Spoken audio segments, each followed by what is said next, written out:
യാഗങ്ങളുടെയും യജ്ഞങ്ങളുടെയും പ്രസക്തി. നമ്മൾ യാഗങ്ങളും യജ്ഞങ്ങളുമാണ് ഭൂമിയിൽ നിന്ന് ചെയ്യുന്ന കർമ്മങ്ങളാണ് ദേവതകൾക്ക് ശക്തി പകരുന്നത് എന്ന് നമ്മൾ കണ്ടു. അത് എങ്ങനെയാണ് എന്നുള്ളതാണ്.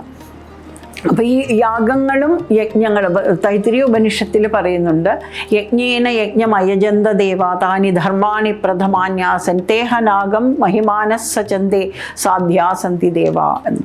അതായത് ഭൂമിയിൽ നടക്കുന്ന യാഗയജ്ഞങ്ങളാണ് അവിടെ ദേവന്മാർക്ക് ശക്തി പകരുന്നത്.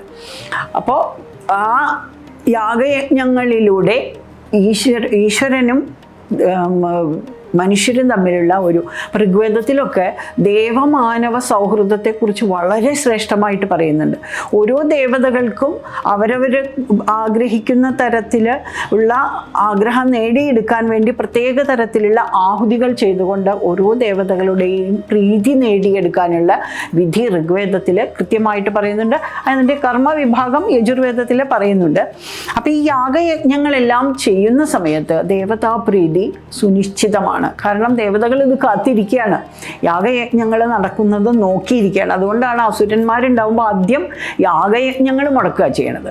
പൂജകൾ എവിടെ നടക്കുന്നുണ്ടോ, ആചാരാനുഷ്ഠാനങ്ങൾ എവിടെ നടക്കുന്നുണ്ടോ അതൊക്കെ ആദ്യം മുടക്കാൻ നോക്കുകയാണ് ഈ അസുരബുദ്ധിയുള്ളവർ ചെയ്യണത്. കാരണം അത് മുടക്കിയാൽ മാത്രമേ ധർമ്മം ക്ഷയിക്കുള്ളൂ. ധർമ്മം ക്ഷയിച്ചാൽ മാത്രമേ അവരുടെ ഈ ആസുരീകമായിട്ടുള്ള പ്രവൃത്തികളെ അവിടെ നടത്താൻ പറ്റൂ.